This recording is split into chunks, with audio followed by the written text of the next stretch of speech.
नमस्कार साथियों, अब हम शुरू कर रहे हैं हिंदी साहित्य का इतिहास। आचार्य शुक्ल जी द्वारा जो रचित है काल युवाग। जबकि प्रत्येक देश का साहित्य वहां की जनता की चित्तवृत्ति का संचित प्रतिबिंब होता है, तब यह निश्चित है कि जनता की चित्तवृत्ति के परिवर्तन के साथ साथ साहित्य के स्वरूप में भी परिवर्तन होता चला आता है। आदि से अंत तक इन्हीं चित्तवृत्तियों की परंपरा को प्रगटे हुए साहित्य परंपरा के साथ उनका सामंजस्य दिखाना ही साहित्य का इतिहास कहलाता है। साहित्य का इतिहास की परिभाषा आचार्य शुक्ल ने इस प्रकार दी है।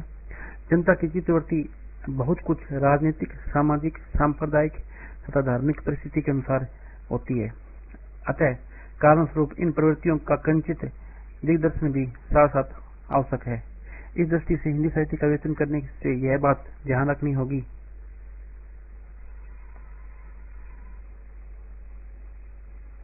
ध्यान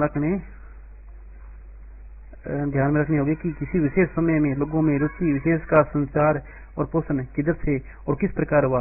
उपयुक्त व्यवस्था के अनुसार हम हिंदी साहित्य के 900 वर्षों के इतिहास को 4 कालों में विभक्त कर सकते हैं। आचार्य शुक्ल ने हिंदी साहित्य का जो 900 वर्षों का इतिहास है उसको 4 कालों में वर्गीकृत किया है।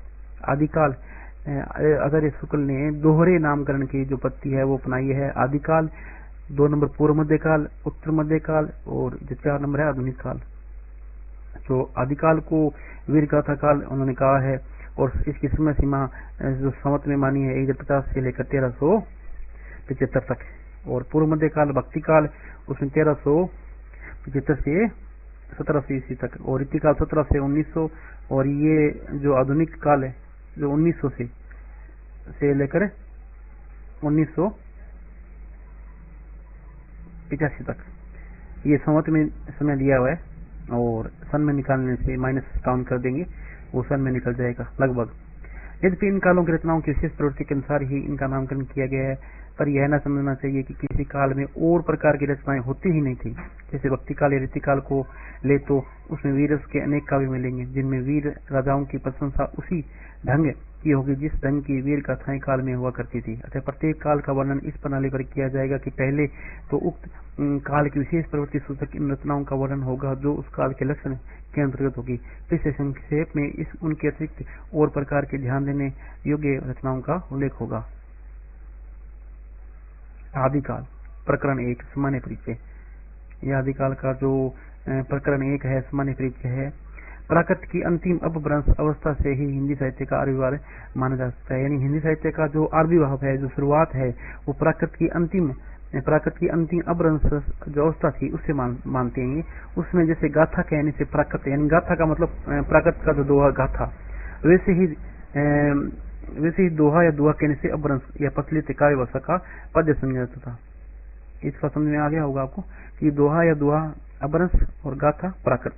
अपभ्रंश या प्राकृत भाषा हिंदी के पदों का सबसे पुराना पता तांत्रिक और योग मार्गी बौद्धों की सांप्रदायिक रचनाओं के भीतर विक्रम की 7वीं शताब्दी के अंतिम चरण में मिलता है। अब अपभ्रंश का जो सबसे पुराना जो पद्य का नमूना है वो कहाँ माना शुक्ल जी ने? वो तांत्रिक और योग मार्गी जो बौद्ध थे, जो सिद्ध थे, उनकी रचनाओं का जो अंतिम चरण है, 7वीं विक्रम की 7वीं शताब्दी का अंतिम चरण वहां माना है। मूंज और भोज के समय संवत 1050 के लगभग 993 ईस्वी के आसपास में तो ऐसी अपभ्रंश या पुरानी हिंदी का पूरा प्रचार शुद्ध साहित्य या काव्य रचनाओं में भी पाया जाता है। अतः हिंदी साहित्य का अधिकार संवत 1050 से लेकर संवत 1375 तक महाराजा भोज के समय, महाराजा भोज 990 जो उसमें मान रहे हैं से लेकर अमीरदेव के कुछ में से कुछ पीछे तक माना जा सकता है। यद्यपि जनश्रुति इस काल का आरंभ और पीछे जाती है और संवत 770 में भोज के पूर्व पुरुष राजा मान के सभासद पुष्य या पुंड नामक कवि बंदीजन का दोहों में एक अलंकार ग्रंथ लिखना चाहती है।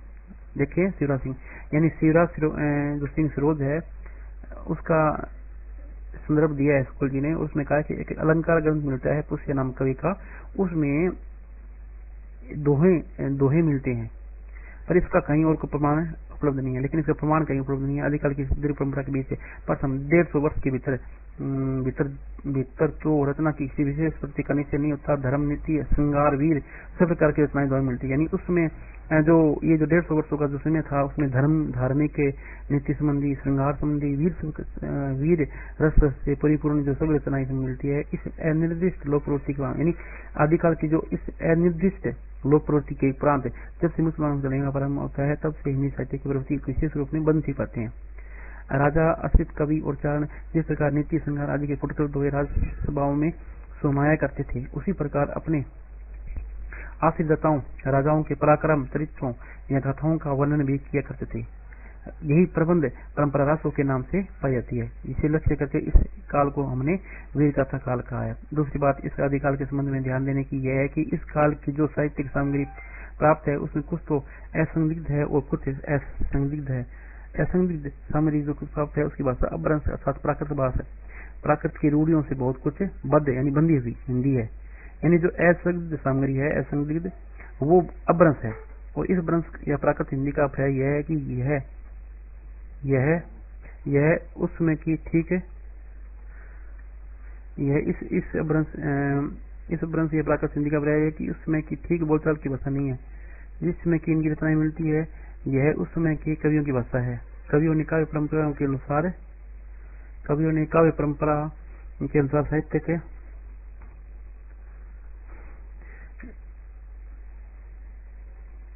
काव्य परंपरा के अनुसार साहित्यिक प्राकृत के पुराने शब्द तो लिए हैं, जैसे पीछे हिंदी में संस्कृत शब्द ले जाने लगे। व्यक्तियां, कारकिन और क्रियाओं के रूप आदि भी बहुत है, कुछ अपने समय में कई सौ वर्ष पुराने रखे हैं। बोलचाल की भाषा घिस घिसाकर बिल्कुल जिस रूप में आ गई है, सारा वही रूप न लेकर कवि, चारण आदि भाषा का बहुत कुछ बद वैरूप व्यवहार में लाते थे, जो उनसे कई सौ वर्ष पहले ही से कई परंपरा चली आती थी। अपभ्रंश के जो नमूने हमें पदों में मिलते हैं वे उस काव्य भाषा के हैं जो अपने पुरानेपन के कारण बोलने की भाषा से कुछ अलग है। बहुत दिनों तक आदिकाल के अंत तक क्या उसके पीछे तक गोथियों में चलती रही। विक्रम की 14वीं शताब्दी के मध्य में एक और तो पुरानी परंपरा की कोई तो विस्मृता सारंगधर मीर की वीरता का वर्णन ऐसी भाषा में कर रहे थे। चलिए वीर हमीर, पाव भर मैनी कंपई, दिग्मयी ने, ये थोड़ा स्पष्ट नहीं दिख रहा, थोड़ा स्पष्ट देखते हैं। दिग्मयी ने धार धुली शुरू है अच्छाई ई। दूसरी ओर खुसरो मियाँ दिल्ली में बैठे, ऐसी बोलचाल की भाषा में पहेलियों और मुकरियां कर रहे थे। एक नार ने अचरज किया, सांप मार पिंजरे में दिया। इस प्रकार 15वीं शताब्दी में एक और तो विद्यापति बोलचाल की मैथिली के अतिरिक्त इस प्रकार की प्राकृत भाषाणी का व्यवस्था भी बनते रही। भागचंद विजय वही भाषा दो ही नहीं लगी दुजन हासा, यानी ये विद्यापति के द्वारा रचित पंक्ति है। दूसरी ओर कबीरदास अपनी अटपटी वाणी इस बोली में सुना रहे थे। अगिन जोला की नीर में कंदो दलिया झारी, उत्तर दक्षिणा के पंडिता रहे विचारी। सारांश यह है कि अपभ्रंश की परंपरा विक्रम की 15वीं शताब्दी के मध्य तक चलती रही। एक ही कवि विद्यापति ने दो प्रकार की भाषा का व्यवहार किया है, पुरानी अपभ्रंश भाषा का बोलचाल की देसी भाषा। इन दोनों भाषाओं का भेद जन स्पष्ट सूचित किया है। देसिल बहिना सबजन मीठा ते तेसन जंपो अवटा, देसिल बहिना सबजन मीठा ते तेसन जंपो अवटा। इसका जो अर्थ है वो है देसी भाषा यानी बोलचाल की भाषा सबको मीठी लगती है, इससे वैसा ही अपभ्रंश या देसी भाषा मिला हुआ मैं कहता हूँ। विद्यापति ने अपभ्रंश से भी प्रचलित बोलचाल की भाषा को क्या कहे, देसी भाषा कहा। तो हम भी इस अर्थ में इस शब्द का प्रयोग कहीं कहीं अवस्थान करेंगे। इस आदि काल के प्रकरण में पहले हम अपभ्रंश की रचनाओं का संक्षिप्त उल्लेख करके तब देश भाषीय रचनाओं का वर्णन करेंगे। तो इस प्रकार ये प्रकरण एक है ना वो समाप्त हुआ। और इसमें जो आचार्य शुक्ल जी ने विद्यापति, अमीर खुसरो और कबीर की जो भाषाओं का वो नमूना उन्होंने दिया है, और इसके साथ ही उन्होंने जो अपभ्रंश की बात की है कि अपभ्रंश की जो रचनाएं हैं वो असंदिग्ध है ना, वो इसमें बताई गई है। और इस काल के अंदर उन्होंने ये बताया कि धर्म, नीति, संहार, यानी सब प्रकार की रचनाएं हैं वो आदिकाल का जो प्रारंभ होता है उसमें 150 वर्षों के भीतर जो सब प्रकार की रचनाएं मिलती है। और एक अलंकार ग्रंथ का वर्णन किया था कि जो पुण्य नामक एक सभासद यानी एक कवि था उसका था, और उसका संदर्भ उन्होंने शिव सिंह सरोज में दिया है। और इसमें इस प्रकरण में और ध्यान देने वाली जो बात है वो है प्राकृत की अंतिम अपभ्रंश अवस्था से हिंदी साहित्य का आविर्भाव शुक्ल जी मानते हैं। और गाथा का मतलब प्राकृत, और दोहा या दुआ कहने से अपभ्रंश का यानी प्रचलित काव्य भाषा का पद है अपने समझ सकते हैं। तो ये जो मुख्य तथ्य है। इसके अलावा एक और तथ्य वो मान सकते हैं कि अपभ्रंश से जो हिंदी के पदों का सबसे पुराना पता है तांत्रिक और योग मार्ग बुद्धों की संप्रदाय रचना के भीतर विक्रम की 7वीं शताब्दी के अंत्योदय में मिलता है। तो ये चीजें सारी इसमें बताई गई है। तो आप इसको याद रख सकते हैं ऐसे। धन्यवाद आप।